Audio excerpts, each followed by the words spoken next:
Muito obrigado, pastor Arilton. Mais uma vez aqui, dando importantíssimas orientações na área da saúde.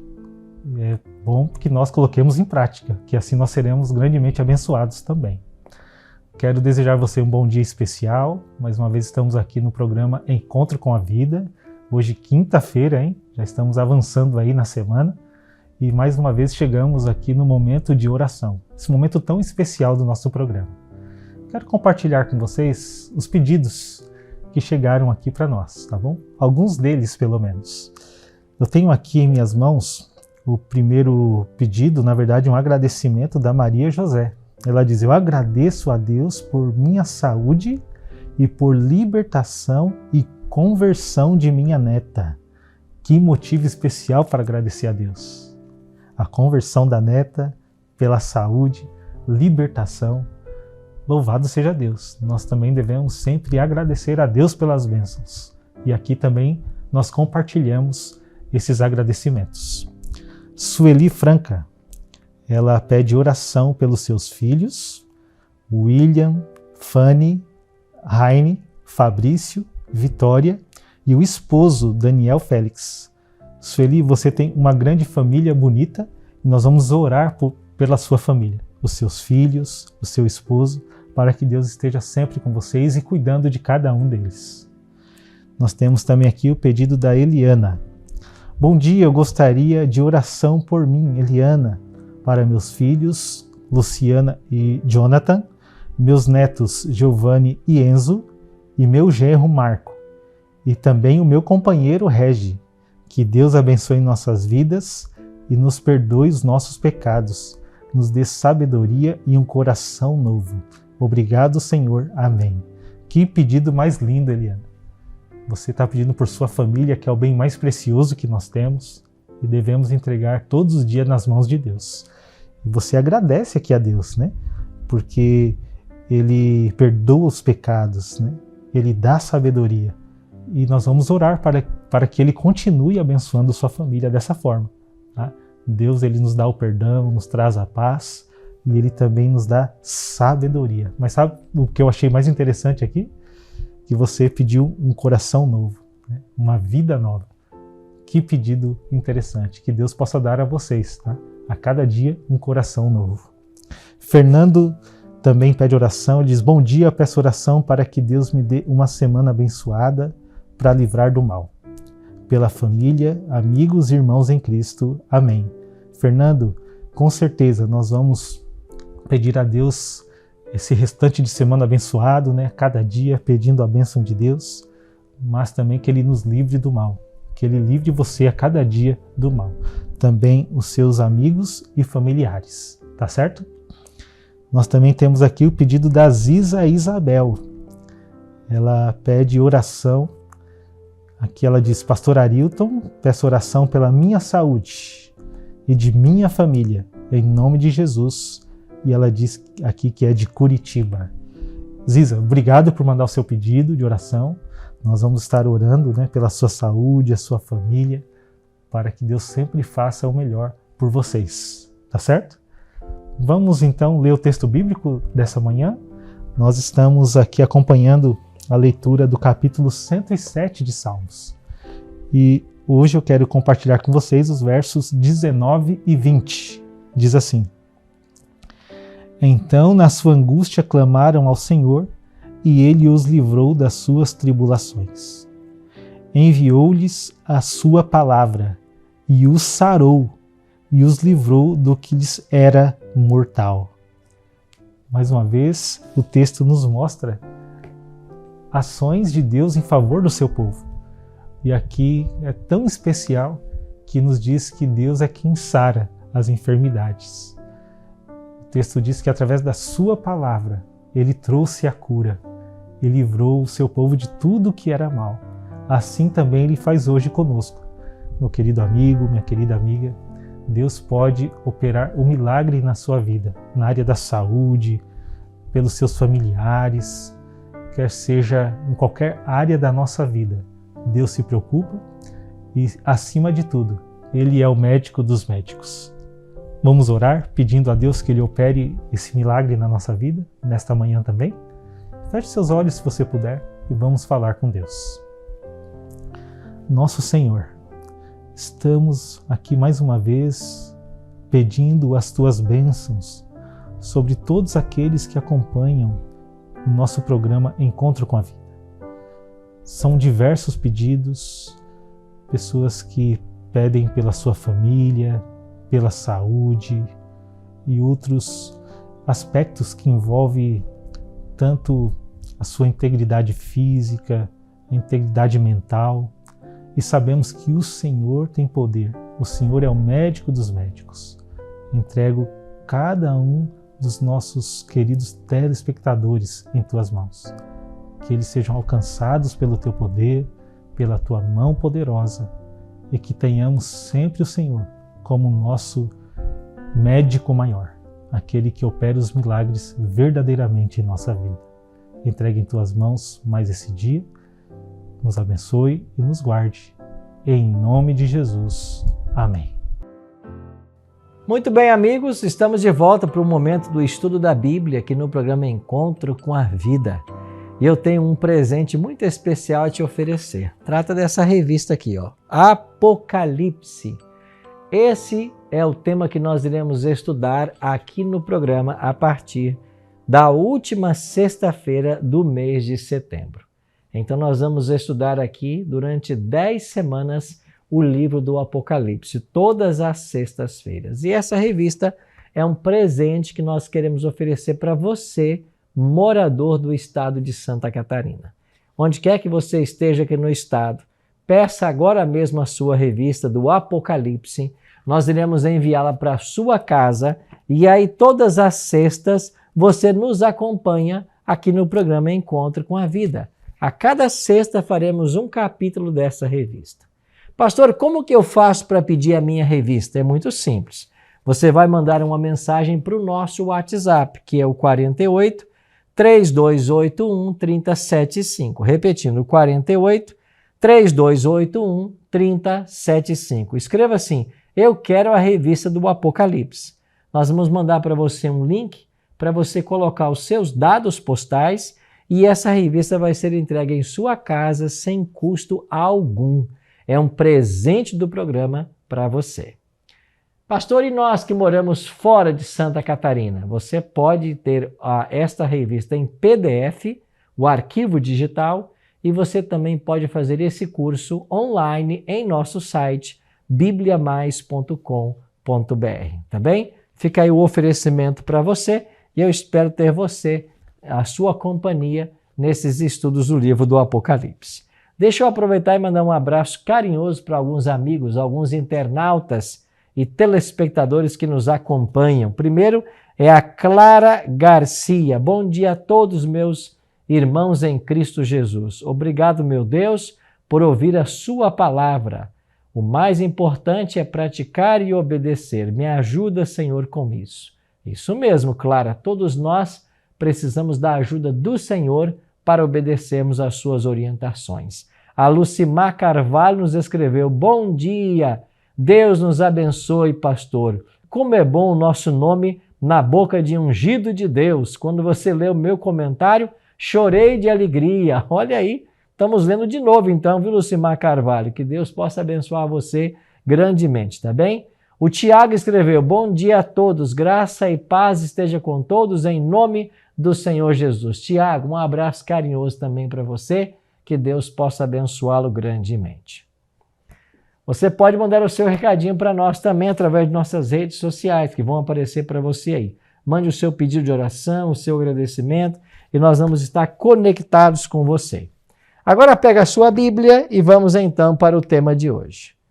Como Jesus tratou os desesperançados. Esse é o tema de hoje. Como Jesus tratou as pessoas que haviam perdido a esperança. E o texto que nós iremos estudar agora, Evangelho de João, capítulo 5, a partir do verso 1. Mas antes da leitura, eu já queria convidar você para nós orarmos. Ora comigo? Excelso Deus e bom Pai que habita nos mais altos céus, muito obrigado pelo privilégio de estarmos juntos mais uma vez para estudarmos a Tua Palavra.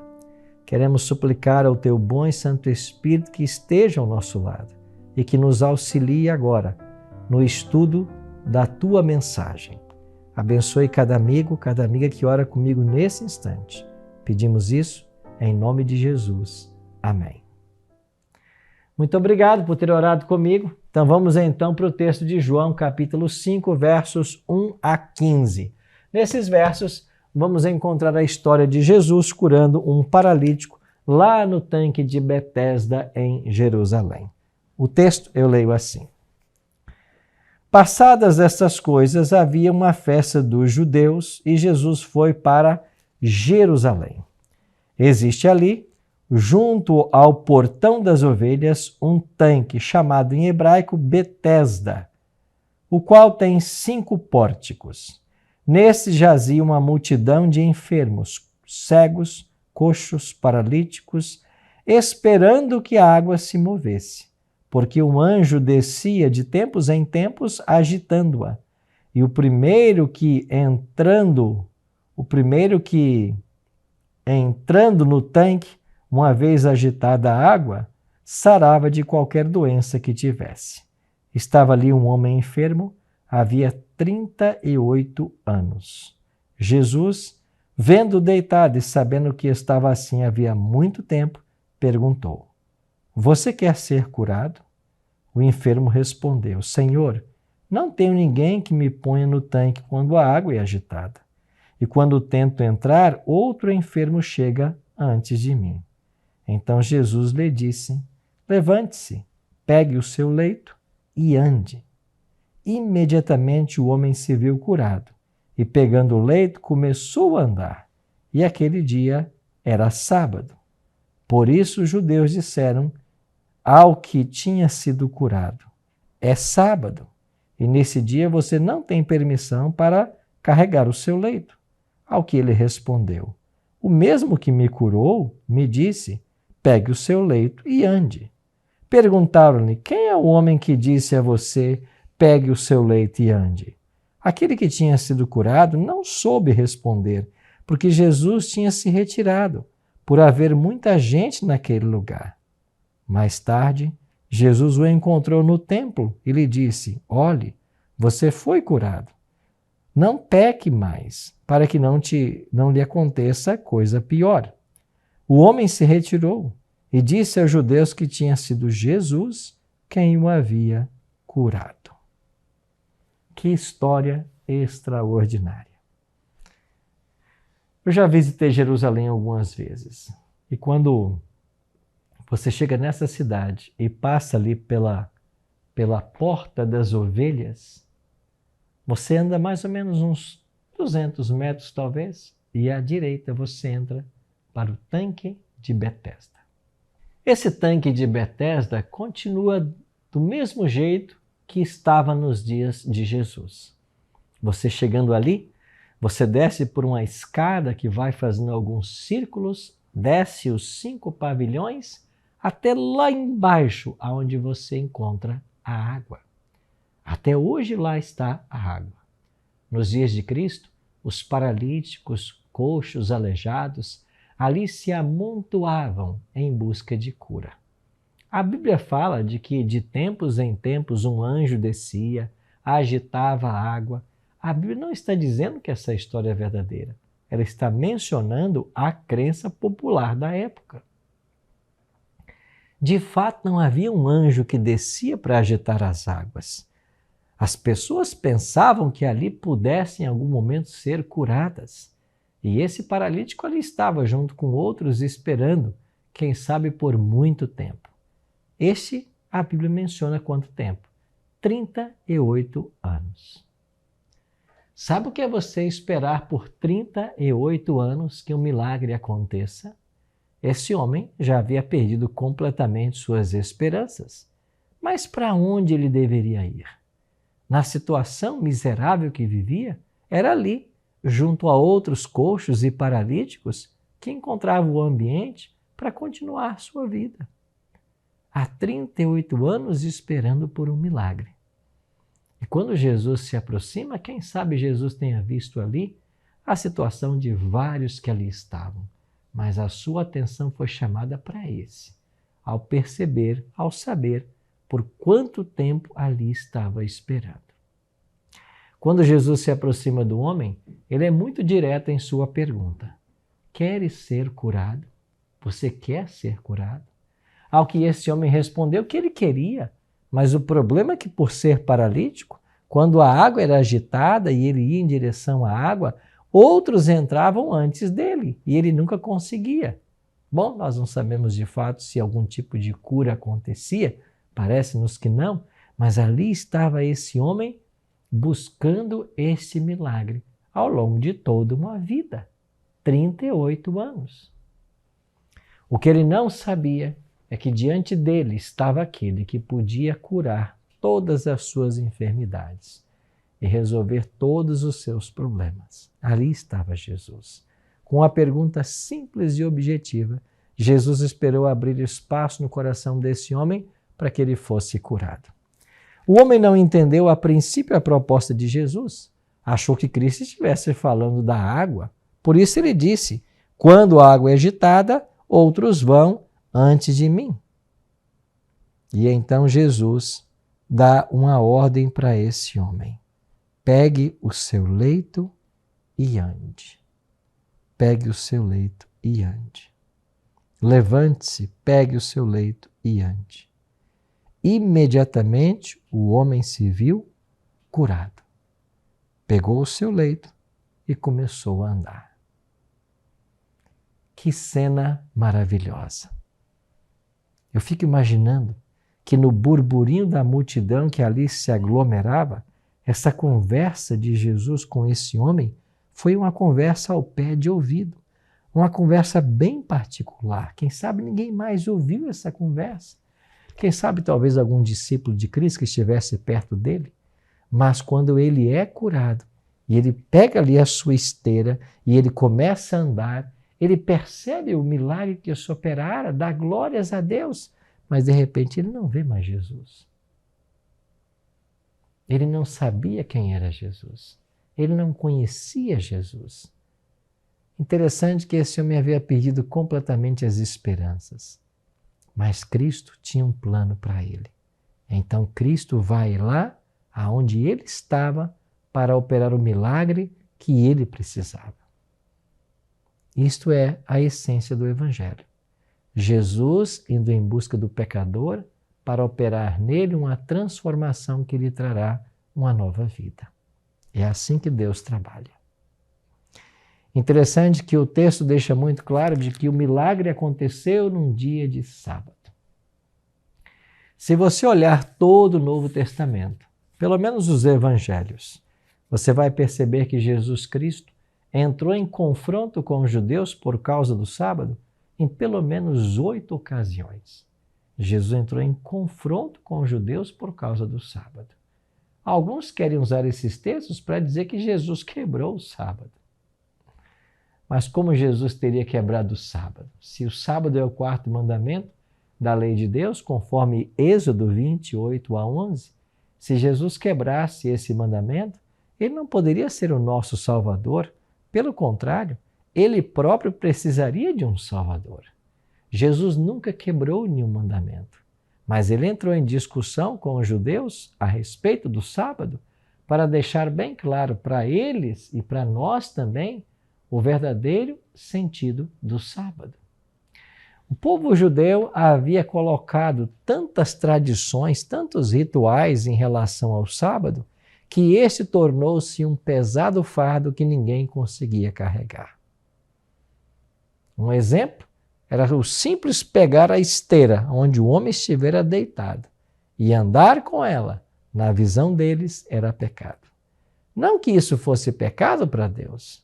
Haviam outras coisas simples que os judeus apontavam como sendo pecado fazer no sábado. Por exemplo, você não poderia cuspir no chão ao sábado, porque de alguma maneira estaria aguando a terra. Você não poderia andar mais de 1 quilômetro, porque você estaria acima da jornada de um sábado. E por aí vai.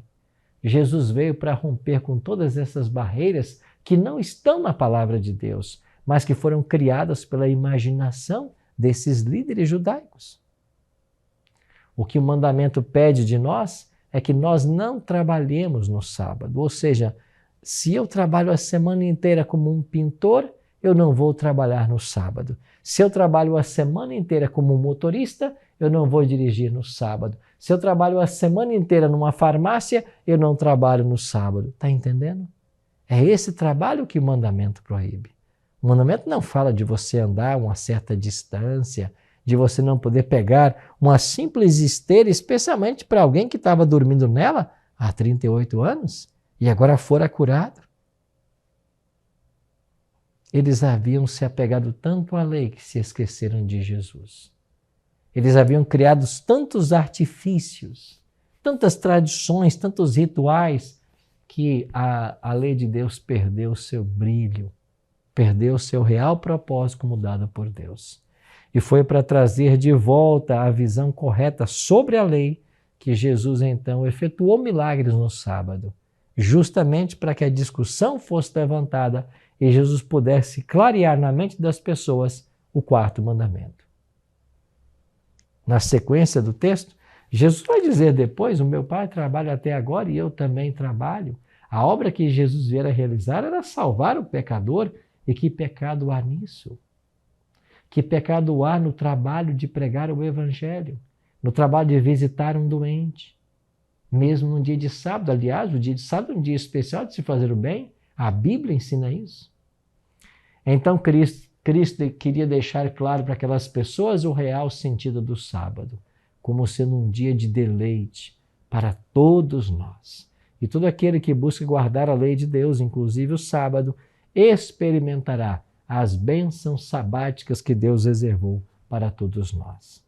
Mas esses líderes queriam motivo para acusá-lo. Interessante que Jesus foi embora, a discussão aconteceu, o homem não sabia identificar quem o havia curado, mas na sequência do texto, no versículo 14, mais tarde Jesus o encontrou no templo. Interessante, ele foi curado de uma doença que tinha 38 anos e agora ele estava no templo. Fazendo o quê? Certamente agradecendo a Deus. Certamente levando ali a sua oferta. Certamente sendo grato pelo milagre que se operaram na vida dele. Você percebe a atitude sincera desse homem? E agora Jesus aparece para ele lá no templo. E então Jesus, olhando para ele no templo, disse: você foi curado, não peques, para que não aconteça coisa pior. O homem se retirou e disse aos judeus que tinha sido Jesus que o havia curado. Agora que ele se encontra novamente com Cristo, ele percebe quem ele é, ele busca informação e ele vai até os judeus e diz: olha, quem me curou foi Jesus. E o texto diz então: e por isso os judeus perseguiam Jesus porque fazia essas coisas no sábado. Como se o que ele havia feito, curar um enfermo, fosse pecado. Então Jesus disse para ele: meu Pai trabalha até agora e eu também trabalho. Ou seja, a obra espiritual que Cristo realizara estava em sintonia com o seu Pai, que trabalham diuturnamente pela salvação da família humana. Esse texto oferece lições preciosas para todos nós. Uma delas, uma lição doutrinária. O sábado não perdeu sua vigência, não perdeu sua validade. E ainda que muitas pessoas queiram usar textos fora de contextos no Novo Testamento para falar contra o sábado, esse texto é mais um que mostra que Jesus respeitava o dia de sábado, nele fazia a boa obra e continuava a sua obra de salvar, a qual viera fazer. Mas em momento algum, Jesus contraria o mandamento do sábado, quebrando esse mandamento, fazendo um trabalho que ele faria a semana inteira, como por exemplo, eu mencionei para você alguns exemplos. Assim, meus queridos, essa lição doutrinária fica clara no texto. E nós temos que entender isso porque vivemos num mundo hoje onde as pessoas estão criticando a lei de Deus, estão pregando contra a lei de Deus, estão tentando cancelar especialmente o quarto mandamento, ensinando para você que o domingo é o dia santo e não mais o sábado. Muito cuidado com esse tipo de ensino. Ele não encontra base na Bíblia. Você pode estudar a sua Bíblia, E você vai encontrar que do Gênesis ao Apocalipse, a palavra de Deus ensina que o dia santo é o sábado e não o domingo, como muitos ensinam. Essa é uma lição doutrinária a ser aprendida, mas é uma lição espiritual muito forte. Esse homem colocava suas esperanças no lugar errado. Ele esperava a cura, mas ele esperava que a cura viesse de um anjo agitando águas no tanque de Betesda para então ser curado. Ele esperava a cura do lugar errado. Será que você também não tem buscado a cura no lugar errado? Talvez eu esteja falando para alguém agora que é um enfermo, que tem uma debilidade física, uma doença, e você às vezes tem clamado por santos, para que eles operem milagres em sua vida, quando a palavra de Deus diz que eles não podem. Só Cristo pode operar milagres. Será que você não está buscando na fonte errada? Será que você não está esperando que algum tipo de entidade faça por você um milagre? Qualquer santo? Isso não vai acontecer. Porque esses considerados santos não estão no céu. Pedro não está no céu, Paulo não está no céu, Tiago não está no céu, Maria, mãe de Cristo, não está no céu. Estão todos sepultados, aguardando a volta de Jesus, quando então ressuscitarão para receber a vida eterna. É isso que a Bíblia ensina. Então você pode estar buscando milagre na fonte errada. E daí talvez venha a sua decepção. Mas se você hoje é uma pessoa sem esperança, cansou de esperar, cansou de lutar, essa é uma mensagem para o seu coração. Jesus hoje vem até você e oferece a cura que você tanto precisa. E quando nós aceitamos aquilo que Jesus nos está propondo, quando nós escolhemos aceitar a vontade dele para a nossa vida, é aí que o milagre acontece. Por isso, prezado amigo, prezada amiga, que tal abrir seu coração a Deus hoje e entender que só Jesus tem o poder de operar todos os milagres e que muitas vezes estamos buscando no lugar errado a cura da qual nós precisamos. Querido amigo, querida amiga, só Jesus tem o poder de trazer a saúde e o vigor para todos os enfermos. Só Jesus pode restaurar nossa vida. Só Jesus pode operar por nós os milagres que nós precisamos. Só Jesus é o Deus vivo que nos ama e tem um plano para todos nós. Não se engane. Muitas pessoas estão ensinando por aí e querendo colocar pessoas no teu caminho que separam você de Jesus. Muitos estão querendo levar você a acreditar em outras fontes de cura e milagres que de fato não acontecem, pois só Jesus tem esse poder. Eu espero que hoje o nosso coração se abra à influência de Jesus e que nós aceitemos o seu plano. Vamos orar por isso hoje? Pai querido, muito obrigado, Senhor, porque a Tua palavra nos adverte a respeito das verdades dos Teus mandamentos que devem ser seguidos e obedecidos. Obrigado, Senhor, porque a Tua palavra também nos ensina que Jesus é aquele que nos procura e Ele tem todo o poder para realizar os milagres que nós precisamos. Por isso, colocamos nossa vida diante do Teu altar mais uma vez, suplicando a Tua ajuda e a Tua bênção. E fazemos isso em nome de Jesus. Amém.